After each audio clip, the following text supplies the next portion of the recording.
Hello friends, কেমন আছো সবাই? আজকে তোমাদের জন্য নিয়ে এলাম আরও একটা রেসিপি। আজকে থাকছে নিরামিষ লাউয়ের ঘন্ট মুগ ডাল দিয়ে। তো চলো শুরু করা যাক।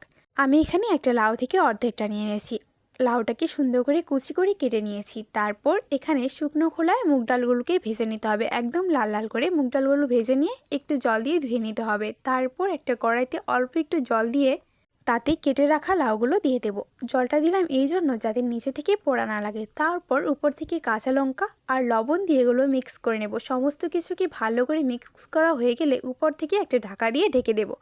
4-5 মিনিট ঢাকা দিয়ে ঢেকে এভাবে জাল দিলে এটা কিন্তু ভাপ দেওয়া হয়ে যাবে। এটা ভাপা হয়ে গেলে তারপর এতে উপর থেকে মুগ ডাল ভাজাগুলো দিয়ে দেব। সমস্তটা দিয়ে আরও কিছুক্ষণ এগুলোকে মিক্স করে নেব। এগুলো ভালো করে জলটা শুকিয়ে আসতে আসতে আমি এদিকে আরেকটা মশলা রেডি করে নেব। চলো মশলাটা রেডি করা যাক।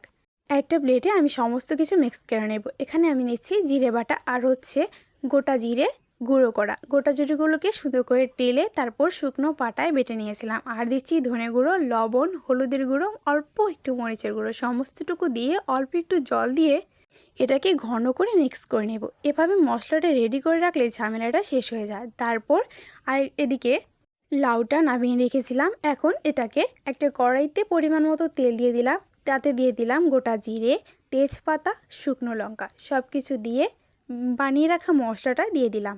সমস্ত কিছুকে ভালো করে কষিয়ে নিতে হবে। কিছুক্ষণ কষানো হয়ে গেলে ভাপে দিয়ে রাখা লাউটাকে দিয়ে দেব।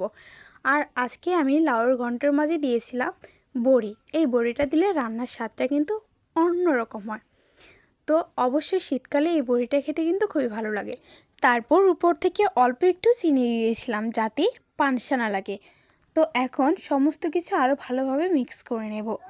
এভাবেই লাউর ঘন্টটা রান্না করলে খেতে কিন্তু খুবই টেস্টি হয়।